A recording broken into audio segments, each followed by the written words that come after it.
What do I want to say here? What do I want to say? Well, okay, I'll say it. I have not listened or watched the podcast, which the Gazette Mail is doing. I did read a story about what Huggins said in the podcast in the Gazette Mail. And a couple of things stood out to me. And look, he says he's been sober for 142 days, or he says he's been clean for 142 days at the time that he did the podcast. Good for him. Good for him. That's acknowledgement of a struggle, which a lot of people struggle with, and he's obviously done something about it. Good for him. That's a health issue, and we root for anybody who acknowledges a challenge, an addiction issue, and is dealing with it. So props to him for that. There were a couple of things, though, that stood out to me.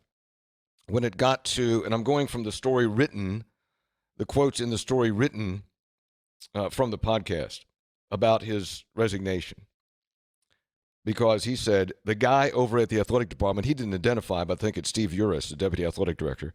The guy over at the athletic department convinced my wife, who's June, that we would lose our benefits if I didn't resign, which is not true, Huggins said.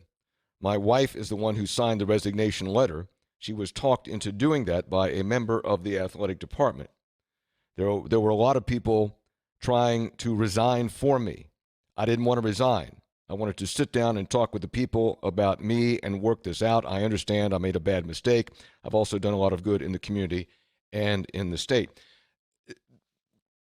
Huggins is entitled, certainly, to his side of the story and his interpretation of events.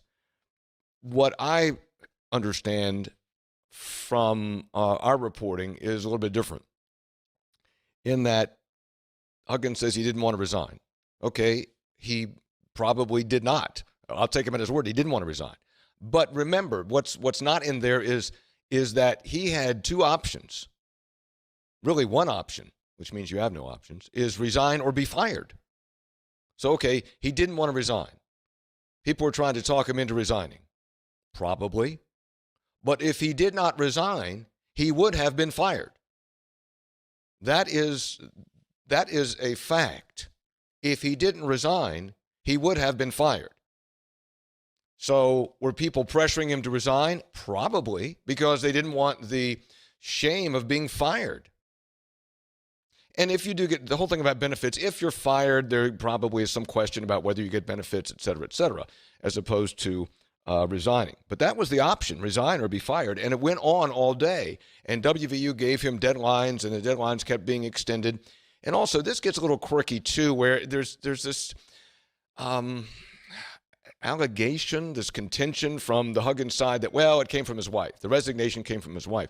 My understanding is that Huggins I don't think he's got a computer. I don't think he's got an email account. And the issue was, okay, Huggins is going to resign. And WVU is saying, well, we need a letter. We need something saying he resigns.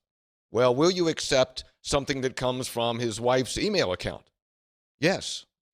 So I don't think it's his wife resigned for him. I don't think it's that. I think that it was his wife's email account because Huggins didn't have any email.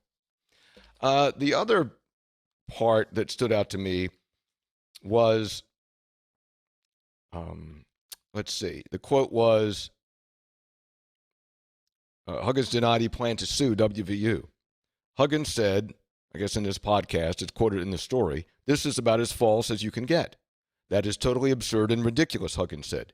Anybody who knows me knows how I care about West Virginia and the university. I've turned down more money than people could make in their lifetime. I would rather give it to the university. I told the attorneys we're not suing anyone. Okay, but there is a letter from David Campbell, an attorney in Cleveland who was representing Huggins, addressed to Gordon Gee on July 7th of 2023 that said the following. Et cetera, et cetera, et cetera. WVU is facing the following choices. This is from Huggins' attorney from Cleveland at the time. WVU is facing the following choices. Reinstate Coach Huggins to his head basketball coaching position once the rehabilitation program is complete, et cetera, et cetera. 2, remain in breach of employment agreement and face litigation.